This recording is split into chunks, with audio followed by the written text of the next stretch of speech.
Bueno, la columna de psiquiatría, nuestro espacio de psiquiatría aquí en Cinco Sentidos por la televisión pública, pretende hacernos entender algunos fenómenos que nos pueden estar pasando a nosotros mismos o como sociedad y que a veces no sabemos qué solución encontrar o no podemos diagnosticarlo bien o no llegamos a tiempo. Entonces es importante empezar a comprender algunas cuestiones básicas, como por ejemplo hablar hoy de los trastornos de personalidad, como condiciones complejas que afectan profundamente la forma en que una persona piensa, que siente y también en que se relaciona con los demás. A menudo invisibles para el entorno, generan sí sufrimiento psíquico, dificultades en los vínculos afectivos y laborales y frecuentemente son malinterpretados o estigmatizados. El asunto es que esta problemática tiene una prevalencia en nuestro país de entre 8 y 12%. Y más allá de que parezca un número, es un montón de gente que está sufriendo y que eventualmente está relacionándose mal y generando un problema social. Laura Sarugo, bienvenida. ¿Cómo Muchas estás? gracias. Muy bien, muy bien. Muchas gracias otra vez por la invitación. Como tú bien decís, es un tema muy importante. El porcentaje de la población que lo padece es muy grande también y muchas veces queda como silenciado, porque no todas estas personas que tienen un trastorno de personalidad van a consultar. Muchos no lo hacen. Y bueno, y ¿Sí? para ordenar las cosas empecemos a definir y a sacar algunos mitos. Una cosa son los rasgos de personalidad y otros son Exacto, los exacto. trastornos. Sí, Explica.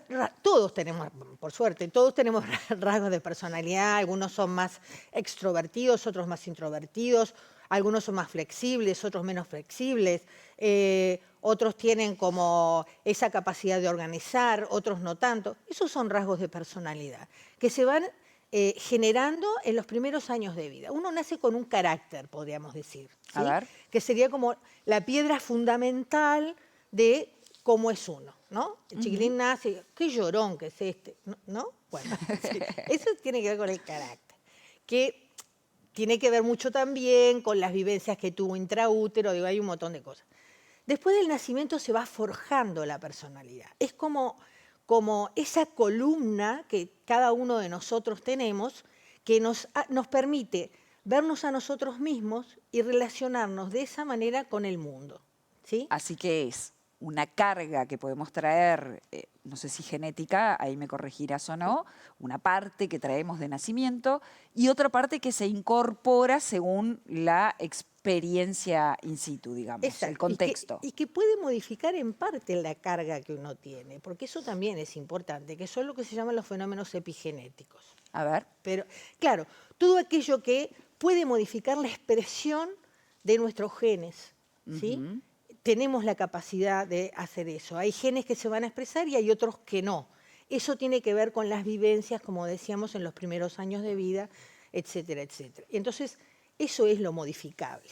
Ahora, si nosotros tenemos que definir qué es un trastorno de personalidad, diríamos, bueno, es una afectación de la salud mental que lo que va a provocar es una forma de ser, de pensar, de conducirse, de las vivencias, ¿sí? Que son rígidas, que se repiten siempre de la misma manera, que producen alteraciones de la adaptación y mucho sufrimiento para quien lo padece. Y lo otro es que se alejan de las características de la sociedad. Por ejemplo, nosotros podemos decir, acá en Uruguay, la cultura occidental, yo qué sé qué, que una persona, por ejemplo, que es del sector oriental, ¿no? Se viste raro o se expresa en forma diferente, pero tiene que ver con su cultura.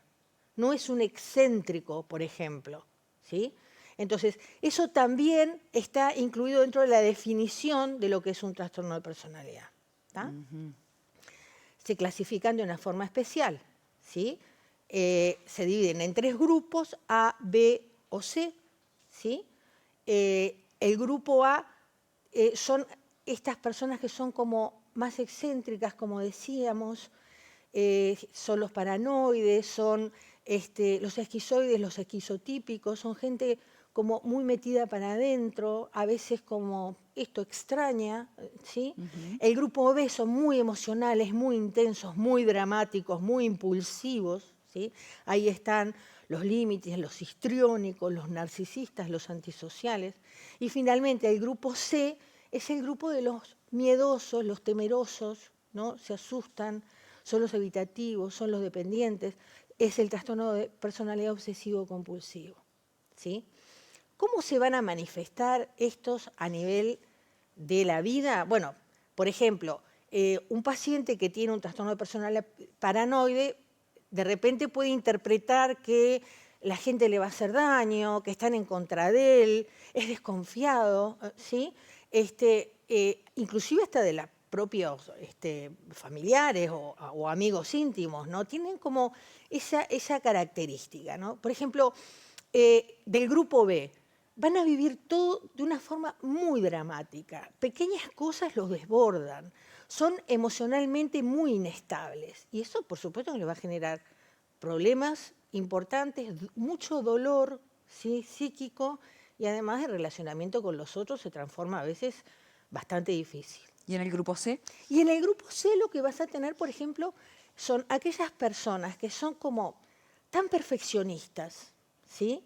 Que no les permite hacer nada porque todo tiene que estar tan bien hecho que entonces no lo hago. O demoran 700 años en hacer algo porque siempre le encuentran una cosita ahí que no le funciona. Y algo que me haces pensar ahora, ¿qué pasa con la autopercepción de cada grupo?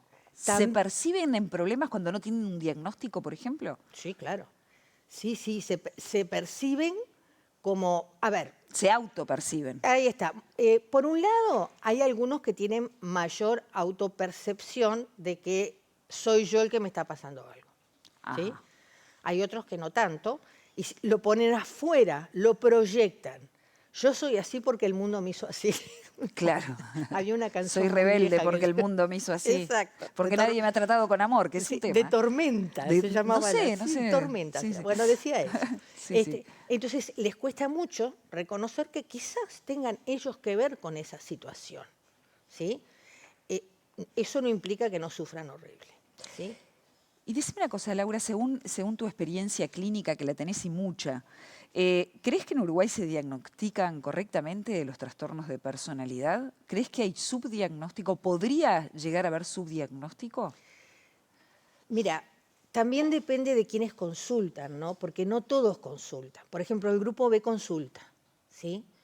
El grupo C consulta también. Recordemos que el grupo B son los extrovertidos, Ahí los está. histriónicos. Eso mismo, son estos que yo decía emocionalmente inestables, muy impulsivos, dramáticos. Esos consultan, claro, porque la vida se les hace muy difícil, ¿no?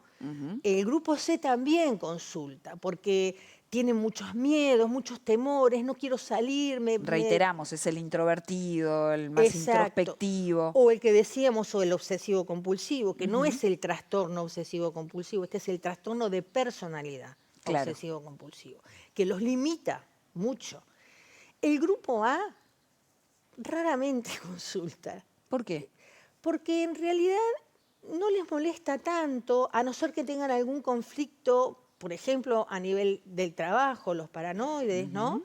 Pero son los que en realidad menos consultan. Pero los otros dos consultan, más el B, por supuesto, que el C.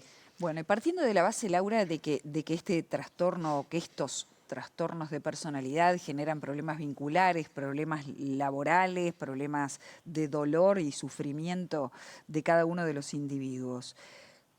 ¿Cuál es el tratamiento? Sí.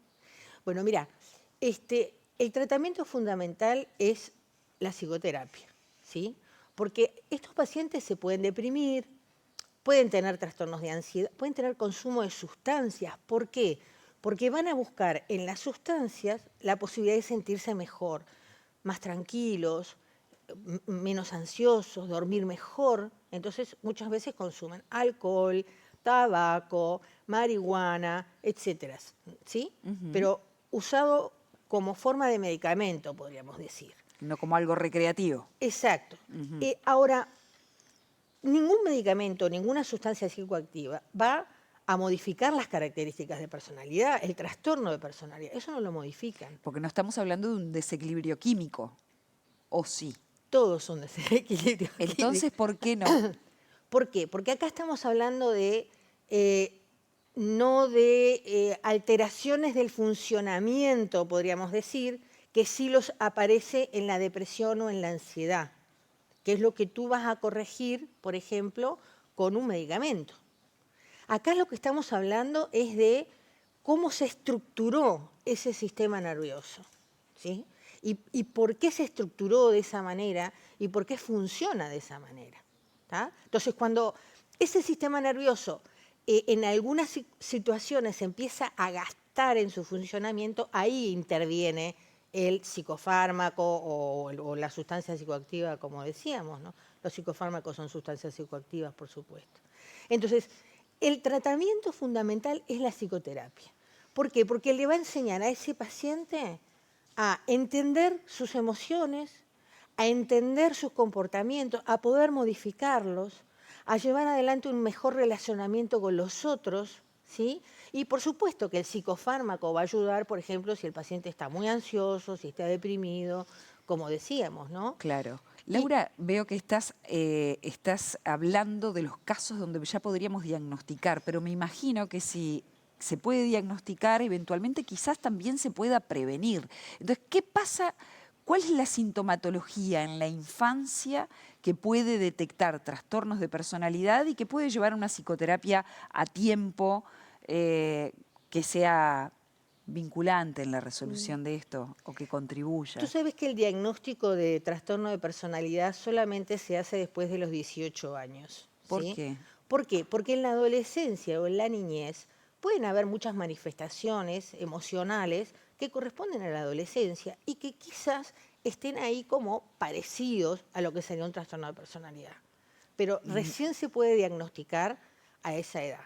Hay algunas cosas que nos llaman la atención. Por ejemplo, en los trastornos antisociales, ¿sí? Los niños y los adolescentes tienen algunas conductas como raras, maltrato, maltrato animal, están lo que se llama los negativistas desafiantes, que están siempre en contra, pelean con la maestra, pelean con el docente, ¿sí? Están como siempre desafiando todo.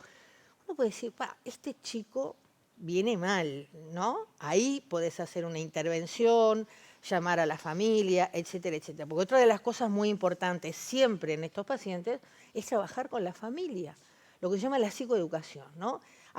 Mostrarle a la familia de qué se trata todo esto, por qué le pasa lo que le pasa, que no es un caprichoso, ni es se le ocurre ser así y punto, no tiene que ver con eso. Entonces, ser empática, la familia que empatice con los problemas que tiene el paciente y que los ayude, con límites. Ahora, esto me lleva, y ya tendríamos que ir cerrando, a ese binomio que parece indisociable, que es el estigma y la salud mental.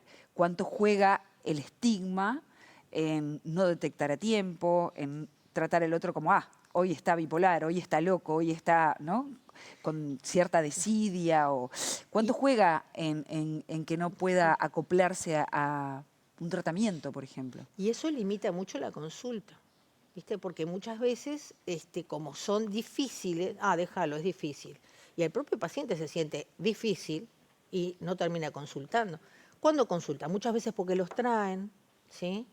Y muchas veces porque no bancan más la situación y consulta porque tiene una depresión o porque tiene una ansiedad impresionante o porque tiene un insomnio, y ahí aparece la consulta. Y uno en la entrevista empieza a indagar qué cosas, la vida del paciente, porque esto es algo que empezó desde muy joven. Entonces empieza a ver cómo son sus relaciones, cómo ha reaccionado, cómo se ha comportado en las diferentes instancias, qué le ha pasado. En la evolución es que uno hace el diagnóstico del trastorno de personalidad, ¿sí? Viene por qué, y viene porque se siente mal, porque está ansioso, como decíamos, porque está deprimido. Es el disparador. El disparador, ahí está. Laura Sarubo, nuestra psiquiatra preferida. Gracias. Muchas gracias a ustedes. Un gusto recibirte como siempre, Por favor. Laura. Nos vamos a una breve pausa. Con los 5 sentidos intactos.